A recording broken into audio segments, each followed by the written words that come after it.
Hola amigas y amigos del canal, si recuerdan en la última clase,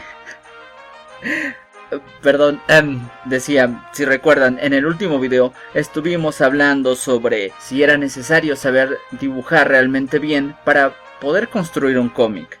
Pues ¿qué creen? Ahora vamos a acabar de completar ese tema y vamos a invertir la pregunta.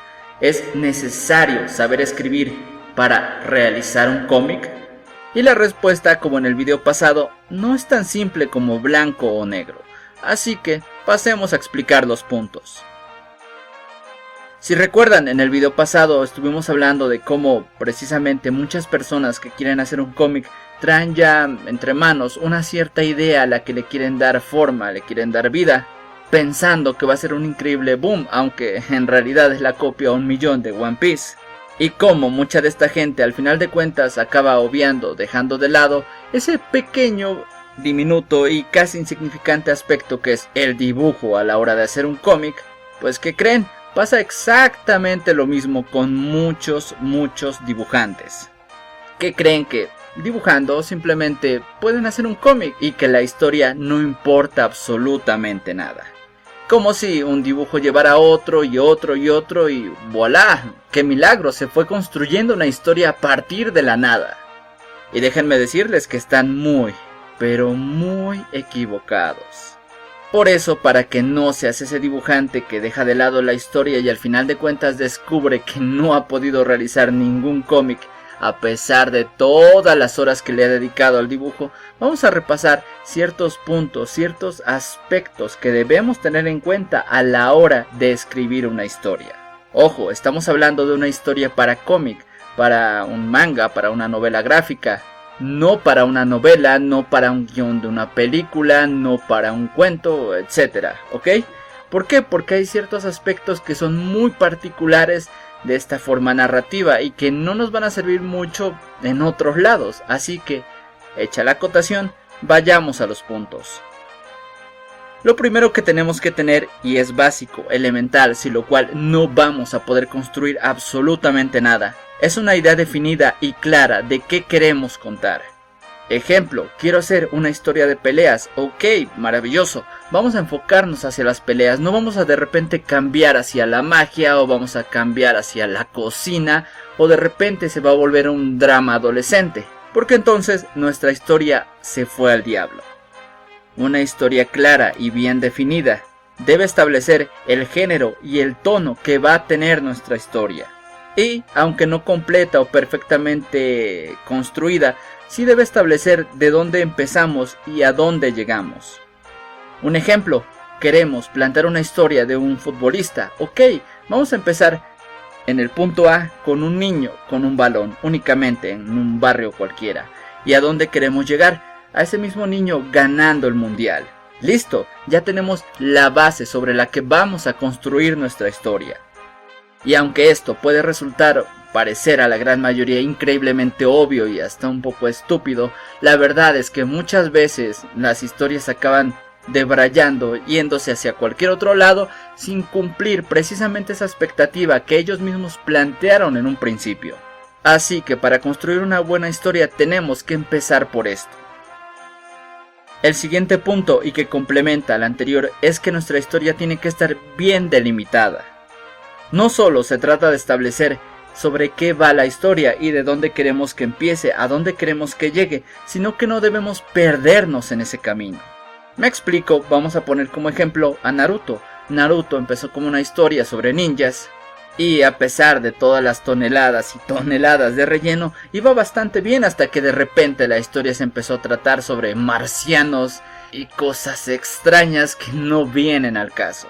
Se entiende cuál es el problema aquí, que estamos partiendo del punto A al punto B, pero en el camino nos estamos desviando y estamos llegando como una especie de punto C o punto B 2.0 y entonces nuestra historia se va a echar a perder, sin mencionar de que le estamos echando toneladas de relleno totalmente innecesarias que en lugar de aportar algo simplemente van a hacer que nuestra historia sea más pesada, más difícil de digerir.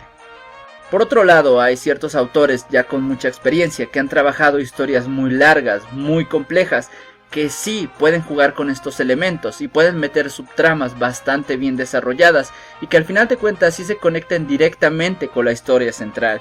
Pero ya que si tú estás tomando inspiración de un video de YouTube, me imagino que todavía no estamos como para hacer esos experimentos. Así que vamos a enfocarnos en hacer una historia sencilla, sí, pero bien construida. De que logres hacer esto de una manera correcta, entonces ya empieza a pensar en historias muy complejas con 10.000 capítulos y 5.000, 10.000 tramas secundarias. Entonces, para este punto debemos recordar que no solo estamos estableciendo de qué va nuestra historia, el género y el tono que va a tener, sino que tenemos que respetar precisamente esa misma dinámica, mantener ese hilo conductor para que pues nuestra historia no pierda su esencia, no se acabe transformando en otra cosa. Y esto nos lleva al tercer punto que va a cerrar un poco lo que es este aspecto. Y eso es tener la historia clara, bien definida. Ok, esto puede ser un poco complejo porque es difícil, sobre todo si es una historia muy larga, tener ya todo escrito, bien y perfectamente definido. Pero a lo que voy con esto es que tengamos una idea concreta de qué va la historia, de qué cosas van a pasar en la historia, cuáles serán los personajes importantes, cuáles serán los de relleno, quiénes morirán. Y una idea, aunque sea como esbozo, de en qué va a acabar la historia. Y para explicar este punto voy a citar nuevamente a Naruto. Verán, Naruto es una historia que por desgracia no supo terminar de la manera correcta. Y no lo digo yo, lo dice su propio autor en entrevistas. Porque él mismo explicó que precisamente después de la batalla que tuvieron cuando Obito revivió a medio mundo y regresó Madara, pues Madara se había vuelto tan OP que no sabía realmente cómo acabarlo, cómo poder vencerlo. Y entonces fue que metió el arco de Kaguya. ¿Qué pasa en este caso? Bueno, que como decíamos, en lugar de ir de un punto A un punto B la historia, pues nos estamos desviando hacia un punto C. Por eso es muy importante que, aunque no tengamos perfectamente escrita toda la historia con su conclusión y etcétera, sí hay que tener una idea bastante clara de en qué empieza y en qué acaba, cuáles van a ser los personajes importantes, cuáles los secundarios, qué acontecimientos queremos que se desarrollen.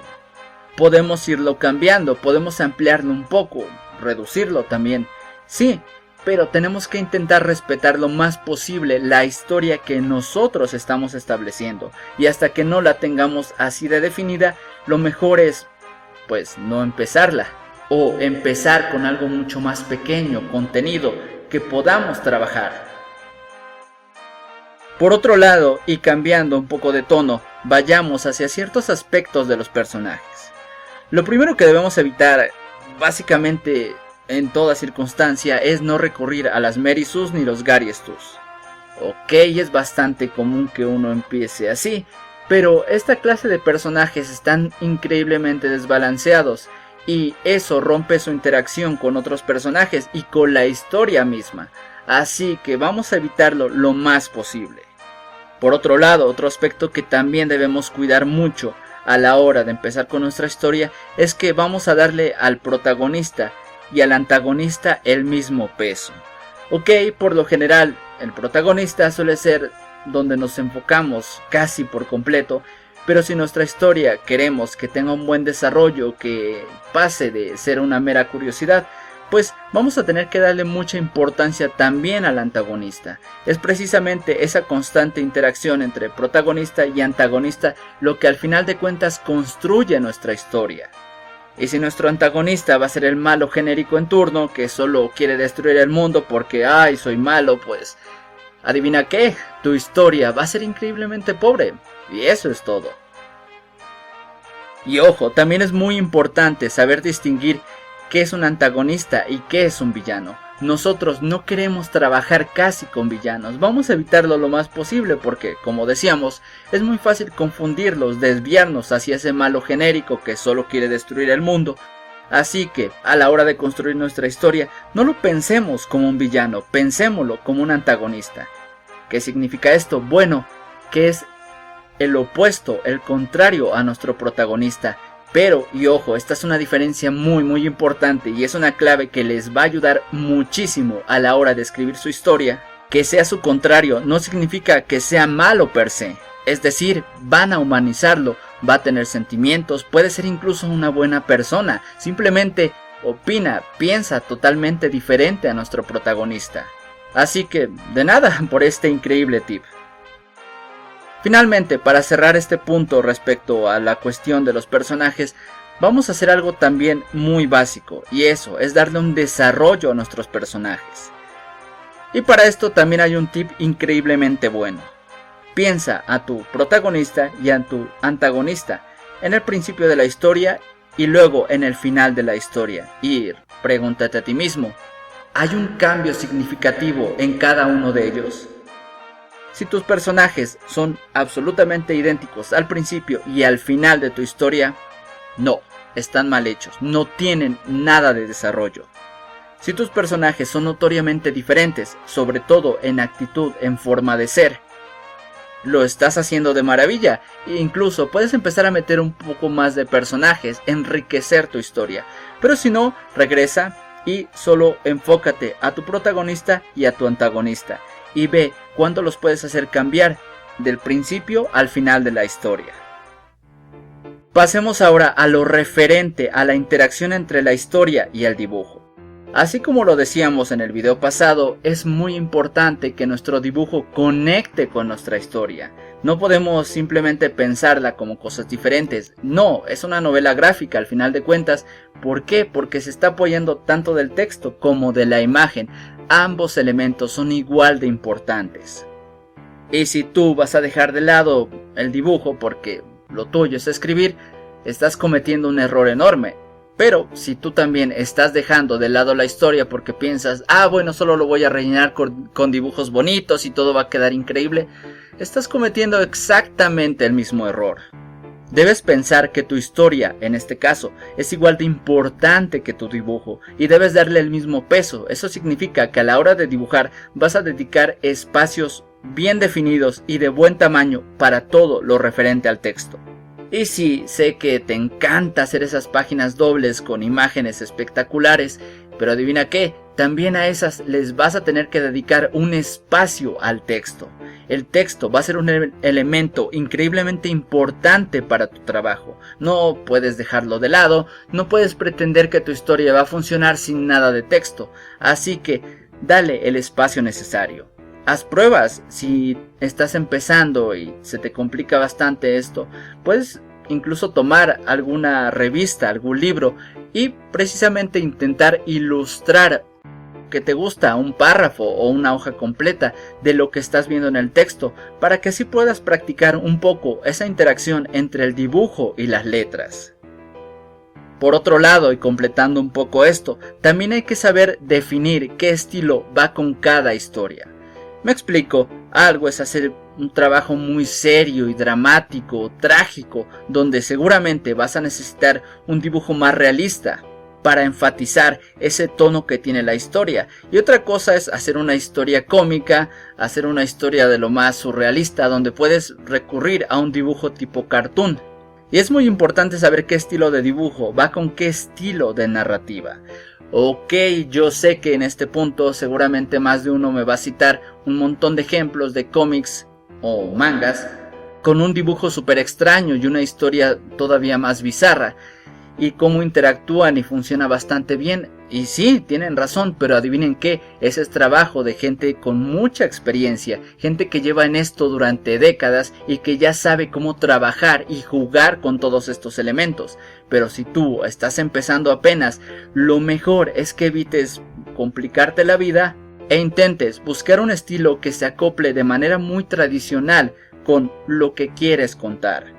Dibujo bastante realista para temas serios, temas dramáticos, temas históricos, temas violentos y definitivamente para temas de acción. Y un estilo más cartoon para historias chistosas, historias surreales, comedia romántica o pequeños sketches. Y finalmente, el último punto a considerar en este aspecto es el tamaño de la obra.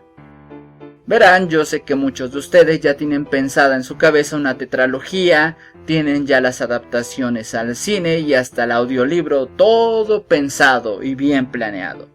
Y por ende quieren hacer una obra de que les gustan unos 5000 tomos, pero adivinen qué, la mejor y más correcta forma de empezar es con un trabajo pequeño. Algo de unas 50 páginas estará más que perfecto. ¿Por qué? Simple. Una cosa es que en clases, cuando estés aburrido, hagas todo mal hecho una página de cómic, y otra cosa muy pero muy diferente es que realmente le dediques el tiempo necesario, lo trabajes de la forma correcta y te lleve una semana a hacer una página de cómic. Ahora intenta prolongar esto durante un periodo exageradamente largo y simplemente si quieres hacer una historia demasiado grande, no vas a poder. Por eso, realmente es mejor empezar con algo pequeño, algo de unas 20 a 50 páginas será excelente, porque si seguramente estás iniciando, eso significa que nadie más te va a ayudar, que todo el trabajo lo vas a tener que hacer tú. Y si quieres hacer una obra de 500 páginas, tal vez te lleve las próximas 2 décadas, pero si al contrario quieres hacer algo de unas 30 páginas, quizás en un mes o mes y medio, echándole ganas, puedas terminarlo y será increíble. Si te sale bien y te sientes cómodo trabajando de esta forma, perfecto, puedes pasar a algo un poco más grande, pero intenta mantenerte pequeño, contenido, porque sí, estamos inspirados por esas grandes historias con 5000, 7000 capítulos, pero adivina qué, esos trabajos son resultado de un equipo de trabajo, no de una sola persona. Y no de una sola persona que también está estudiando, trabajando, haciendo otras cosas, sino básicamente de un grupo de esclavos que se las pasan 12, 18 horas al día trabajando en eso. Así que trabaja algo pequeño, ve los resultados, ve si el trabajo te está gustando, revisa si estás realizando un buen dibujo, si la historia también está bien planteada. Y cuando empieces a dominar todos estos aspectos, entonces sí puedes empezar a pensar en una historia más grande, mientras no vale la pena. De hecho, querer abarcar demasiado es una de las formas más comunes de perder todo interés en tu obra. Te lo voy a poner en estos términos. ¿Qué prefieres? ¿Tener una montaña de hojas sucias, maltratadas, con uno que otro dibujo suelto, porque querías hacer tu primer cómic de 5000 páginas, o tener solo 10 páginas de una obra pequeña, clara, bastante tradicional, pero adivina qué, perfectamente terminada? Pues ahí está. Finalmente, el último punto que deberíamos de tener en cuenta a la hora de escribir una historia para nuestro cómic es la revisión. La primera revisión que van a hacer va a ser por su propia cuenta. Ustedes mismos tienen que analizar si realmente la historia está cumpliendo lo que promete, es decir, ir del punto A al punto B, si los personajes tienen un desarrollo, si la historia en general es clara y entendible, porque bueno, ustedes pueden estar pensando en su cabeza que la historia va sobre ninjas y al final cuando alguien más la lea va a decir, ¿por qué me empiezan a hablar acá de gángster y de viajes en el tiempo? ¿Me explico? Una vez ustedes puedan juzgar que su historia tiene sentido, no es simplemente un montón de anécdotas y situaciones extrañas, en ese momento van a tener que hacer algo que seguramente a más de uno le aterra un poco, y eso es pasarle su historia a alguien más. Pueden usar de conejillos de indias a algunos de sus amigos o familiares, preséntenles su historia. Si ellos están entendiendo exactamente lo mismo que ustedes creen que están planteando, entonces la historia está bien escrita. Que ojo, que esté bien escrita no significa que sea la máxima y más increíble historia de todos los tiempos. No, significa que es clara y concisa. Pero en este momento eso es más que suficiente. Y cuando al fin la historia haya pasado por su escrutinio, el escrutinio de alguien más, y siga pareciendo clara, congruente y que presente un desarrollo de la historia, en ese momento y solo en ese momento ustedes van a pasar a dibujarla. Porque si no, todo el dibujo que hagan previo sin haber construido correctamente su historia es material que básicamente puede irse a la basura. Y créanme que si llevan 30 páginas ya trabajadas y resulta que no encaja bien con la historia y van a tener que repetir les va a doler, y les va a doler mucho.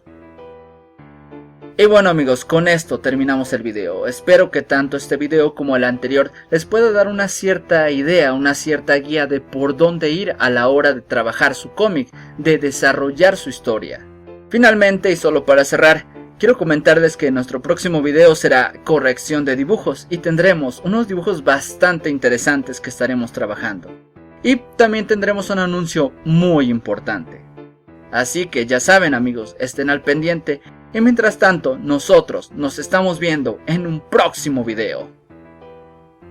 Y recuerda, si el video te gustó, dale like y compártelo. Eso ayuda mucho al canal.